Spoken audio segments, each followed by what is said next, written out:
Oke cuy, jadi kembali lagi bersama gua di sini. Dan kali ini gue tuh bakalan kembali lagi nganjutin series si Polwan Stres cuy. Karena cuma 13 chapter doang anjir. Jadi kayak nanggung banget kagak gua lanjutin. Dan setelah gua ngeliat Polwan yang satu ini akan dengan segala kecantikannya, entah kenapa pikiran gua di sini si MC tuh kayak aneh banget anjir. Karena kagak mau gitu cuy dapat pacar kayak Polwan ini anjir. Kalau gue sih mau, meskipun dia si Polwan rada stres dikit sih. Dan kali ini akan gue tuh bakalan ngebahas manga yang berjudul Sagisito Keisatsu no Renai Kyori cuy. Dan seperti apa ya kelanjutan dari part kedua kemarin, langsung aja kita gasin ke pembahasan alur cerita manganya cuy. Nah, jadi melanjutkan dari part kedua kemarin cuy. Jadi di sini setelah kita dilihatin sama Seiichi yang malah kencan bersama sama si Ren, di sini entah kenapa ya kan di keesokan harinya si Seiichi itu kayak malah dibikin ketar-ketir anjir. Karena dirinya jadi malah naik mobil polisinya si Ren gitu cuy. Dan di sini si Ren itu ternyata lagi berpatroli. Yang gara-gara hal ini ya kan itu kayak ngebikin Seiichi jadi takut banget anjir akan hal tersebut cuy. Nah, di momen ini ya kan si Ren itu sebenarnya cuma pengen ngajak si Seiichi untuk kencan aja bersamanya cuy. Yaitu kencan sambil naik mobil. Kagak ada maksud lain anjir. Meskipun ya di satu sisi di pikirannya Seiichi, si Ren itu nantinya bakalan menjebak diri ya gitu cuy. Nah, di sini ya kan sebelum cerita tadi kita di sini tuh kayak diliatin gitu cuy sama si Seiichi yang lagi berbicara sama anggota geng. Yang di sini ya si anggota geng ini tuh kayak ngasih instruksi kepada Seiichi kalau si Seiichi itu harus bisa menahan si Ren ya kan agar tetap selalu bersamanya selama 3 bulan ke depan gitu cuy. Yang sontak ya kan gara-gara hal ini itu kayak ngebikin si Seiichi jadi takut anjir karena hadirnya itu kayak takut banget ya kan kalau kedoknya itu bakalan terbongkar sebagai seorang penipu. Sampai ya gara-gara hal ini ya kan itu kayak ngebikin Seiichi sontak jadi linglung anjir. Sampai ya di momen ketika dirinya itu lagi linglung, Seiichi itu jadi dikejutin gitu cuy sama kemunculan si Ren yang lagi naik mobil sambil lagi berpatroli cuy. Yang mana ya di sini dirinya itu kayak malah manggil sayang kepada Seiichi anjir. Sumpah di sini gue iri banget sih. Di momen pertemuan ini ya kan si Seiichi itu bilang gitu cuy, kok bisa dirinya malah bertemu sama si Ren di momen yang seperti ini. Terus ya si Ren tuh malah bilang mungkin aja karena cinta yang mempertemukan mereka berdua cuy. Ya meskipun ya kan di sini awalnya si Ren tuh kayak cuman berpatroli aja karena ya entah kenapa dirinya di sini tuh kayak malah mencium bau ada seorang penjahat ya kan yang ternyata itu malah temannya Seiichi. Ya di momen ini ya kan pada akhirnya gara-gara ketemu sama Seiichi, si Ren itu jadi malah fokus kepada Seiichi itu cuy. Dan di sini ya karena Seiichi itu kayak jadi mau gak mau ya kan harus melewati situasi ini. Ya sontak ya kan gara-gara situasi ini itu kayak malah ngebikin Seiichi jadi malah ngegombal kepada si Ren anjir. Dan bilang kalau ya pertemuan mereka itu mungkin bukan karena cinta tapi karena sebuah takdir aja gitu cuy. Anjir masih sempet-sempetnya ngelas gitu cuy. Nah di momen ini ya kan setelah pada akhirnya mereka berdua itu ketemu cuy, si Seiichi itu awalnya nolak gitu karena ya dirinya itu kayak takut ngeganggu si Ren. Meskipun ya sebenarnya si Seiichi itu malah takut gara-gara naik mobil polisinya si Ren gitu cuy. Tapi ya di momen ini malah Seiichi jadi dibikin emosi anjir karena si Ren tuh bilang ayo naik ke mobilnya sambil nampilin wajah yandere ya itu cuy.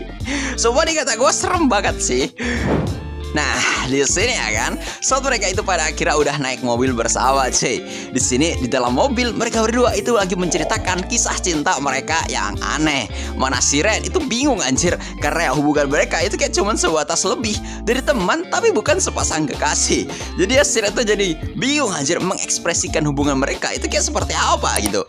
Sampai ya si Ren tuh mikir kalau mereka itu kayak harus mengenal satu sama lain cuy. Ya meskipun pada akhirnya si Ren tuh kayak malah maksa banget anjir kalau Seiichi itu harus menjadikannya sebagai pacarnya dia cuy. Ya di momen ini ya kan si Ren itu minta gitu cuy kepada Seiichi agar memberinya sebuah kepastian kalau emang mereka itu akan pacaran dan mulainya itu kapan, apa besok atau lusa.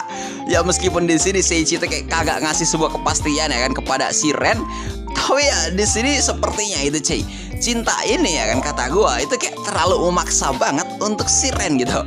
Meskipun ya dirinya itu kayak sangat suka sama hubungan dirinya dan si Seiichi karena menurutnya hubungan ini itu kayak lebih daripada sekedar rangsangan doang. Kagak tahu tadi rangsangan apa anjir.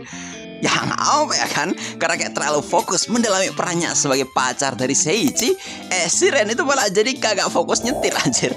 Dan itu rada nakutin si Seiichi itu cuy. Nah, di momen ini ya kan, Seiichi itu sadar gitu cuy, kalau ya dari pembicaraan dirinya dan Shiren di sini itu sebenarnya Shiren itu kayak memaksakan dirinya untuk mencapai titik pembicaraannya gitu cuy, yaitu agar ngebikin Seiichi jadi setuju untuk berpacaran sama dirinya. Dan di sini saat si Seiichi itu kayak malah memikirkan hal tadi, di sini Seiichi itu kayak berusaha ngasih pastian yang kagak jelas anjir kata gua. Dan dirinya itu kayak minta gitu kepada Shiren kalau ya dirinya itu bakalan pacaran sama dia sekitar 6 bulan ke depan gitu cuy. Bahkan ya gara-gara hal ini itu kayak malah ngebikin Shiren jadi langsung masuk ke mode cewek yandere ya itu cuy. Di sini demi menyelamatkan dirinya sendiri ya kan dari amarahnya Shiren, Seiichi itu bilang cuy kalau dirinya itu pengen menyiapkan hal ini dengan matang banget ya kan, karena menurutnya hal ini itu adalah hal penting baginya. Ya sontak gara-gara ucapan ini ya kan itu kayak malah ngebikin hati ya Shiren jadi doki-doki seketika gitu cuy. Dan di ini ya kan, Seiichi itu kayak ngasih opininya gitu cuy, kalau dirinya itu bakalan menjawab soal hubungan mereka berdua saat 3 bulan ke depan. Yaitu saat tenggat waktu ya kan, misinya si Seiichi itu pada akhirnya udah tuntas gitu cuy. Nah ya di sini entah kenapa gitu cuy, gara-gara ucapan dari Seiichi yang bilang kalau sama dirinya itu kayak akan menjadikan pacarnya setelah 3 bulan ke depan, itu kayak ngebikin dirinya sepertinya gitu cuy, itu kayak kagak mau beropini lebih lanjut anjir. Nah, singkat cerita itu cuy, pada akhirnya di sini mereka berdua itu udah sampai di lokasi di mana Shiren tuh mengajak Seiichi untuk kencan bersamanya cuy. Dan ternyata ya kan, di sini Shiren itu berniat hati ya kan ngebawa si Seiichi ke sebuah gunung gitu cuy. Bukan gunung juga sih, ke sebuah bukit ya kan. Karena ya dirinya itu pengen si Seiichi melihat pemandangan kota dari puncak bukit tersebut. Karena dirinya itu kayak pengen banget ngelihat Seiichi jadi rada relax gitu cuy. Karena ya dirinya itu kayak ngerasa kalau sama Seiichi rada tertekan banget anjir. Dan di momen ini Shiren itu bilang cuy kalau ya demi Seiichi dirinya itu akan melakukan hal apapun. Jadi si Seiichi itu jangan terlalu memendam perasaannya kepada dirinya cuy. Ya sontak ya kan, karena jawaban ini itu kayak malah ngebikin hatinya Seiichi sempet tersentuh anjir. Bahkan dirinya tuh kayak sempet salting gitu cuy. Meskipun ya dirinya itu ya sebenarnya bolak-balik udah pernah ngerasain tidur sama seorang cewek, tapi ya dirinya itu kayak entah kenapa kagak pernah merasakan perasaan yang seperti ini gitu cuy. Dah pada akhirnya kan acara kencan ini itu kayak malah ditutup sama Shiren yang malah pengen pergi ke suatu tempat anjir. Meskipun ya di akhir chapter di sini dilihatin anjir kalau sama Shiren itu malah ngajak Seiichi ke hotel gitu cuy. Ya mungkin kita lanjut ke part ke-4 ya kan untuk cerita ini. So mungkin sekian dulu ya kan buat konten kali ini. Gue disini undur diri, see you next time, sampai jumpa lagi cuy.